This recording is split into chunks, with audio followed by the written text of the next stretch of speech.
Safe Home. The Safety Project. Négligence, inattention, précipitation, imprudence et désordre. Les comportements négligents, imprudents ou désordonnés sur les chantiers de construction comptent parmi les principales causes d'accidents et d'inefficacité. Favoriser la sensibilisation, le respect des règles et un environnement organisé est essentiel pour assurer la sécurité et le bon déroulement des activités. Organisation et planification. Planification des activités. Préparer un calendrier détaillé des activités, en évitant les chevauchements et les situations qui nécessitent des opérations dans l'urgence. Communiquer à tous les travailleurs les priorités quotidiennes et le temps nécessaire pour accomplir les tâches en toute sécurité. Assurez-vous que les ressources, les matériaux, l'équipement et le personnel sont adéquats pour réaliser les travaux prévus. Surveillance. Désignez un superviseur ou une personne chargée de veiller au respect des règles de sécurité et des procédures d'exploitation. Organisez des réunions quotidiennes pour attribuer des tâches, clarifier les procédures opérationnelles et vérifier les problèmes éventuels. Formation et sensibilisation. Formation continue. Assurez une formation adéquate et spécifique à chaque travailleur, avec des mises à jour périodiques. Intégrez dans les cours l'importance de la concentration et de l'attention au travail, avec des exemples pratiques d'accidents résultant de négligence ou d'imprudence. Sensibilisation aux risques. Organisez des campagnes d'information sur les chantiers pour rappeler les risques liés. Les distractions, comme l'utilisation du téléphone. Comportement imprudent. Travail fait à la va-vite.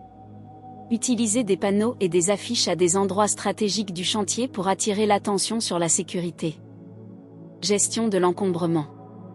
Propreté et ordre. Préparez un plan de maintien de l'ordre sur le chantier, avec des contrôles réguliers par le superviseur. Assurez-vous que le matériel et l'équipement sont stockés dans des zones dédiées et bien organisées. Les déchets et les débris doivent être retirés fréquemment, en utilisant des conteneurs désignés. Délimitation des zones. Délimitez clairement les zones de stockage, les zones d'exploitation et les voies de transit avec des barrières et une signalisation visible. Évitez l'accumulation de matériaux dans les zones de travail et de passage. Négligence et itinérance. Distraction. Interdire l'utilisation des téléphones portables lors d'opérations critiques ou dans des zones dangereuses. Impliquer des pauses régulières pour réduire la fatigue mentale et physique. Concentration. Exigez des travailleurs qu'ils vérifient leurs activités, par exemple en vérifiant la sécurité de l'équipement avant de l'utiliser. Encouragez le travail d'équipe, afin que les membres du groupe puissent se surveiller les uns les autres. Se précipiter. Temps adéquat. Évitez d'attribuer des délais d'achèvement irréalistes aux tâches. Réagissez rapidement au retard en réorganisant les ressources sans compromettre la sécurité. Procédure opérationnelle. Assurez-vous que chaque activité est réalisée en suivant des procédures détaillées, sans raccourcis ni omission pour gagner du temps. Imprudence. Respect des règles. Appliquez strictement les règles et protocoles de sécurité, sans exception. Signalez et sanctionnez tout comportement imprudent, tel que utilisation incorrecte du matériel, défaut d'utilisation des EPI, implication active. Encouragez les travailleurs à signaler les situations potentiellement dangereuses ou les comportements inappropriés. Surveillance et contrôle. Contrôle régulier. Effectuez des inspections quotidiennes pour vérifier l'ordre, l'organisation et le respect des règles de sécurité.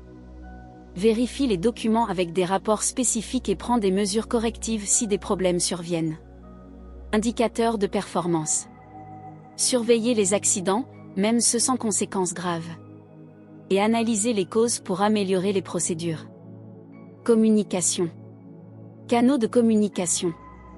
Assurez-vous que chaque travailleur sache à qui s'adresser en cas de doute ou de difficulté. Organisez des réunions courtes et fréquentes pour maintenir un niveau élevé de concentration sur la sécurité. Rétroaction continue. Encouragez les travailleurs à fournir des suggestions pour améliorer les conditions de travail et prévenir les situations dangereuses. Ces exigences visent à créer un environnement de travail sûr et bien organisé, prévenant les comportements dangereux et garantissant une efficacité maximale. Le respect des règles et la collaboration active de tous les travailleurs sont essentiels pour atteindre cet objectif.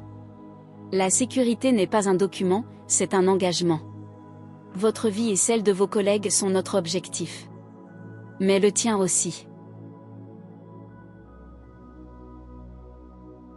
Safe Home. The Safety Project.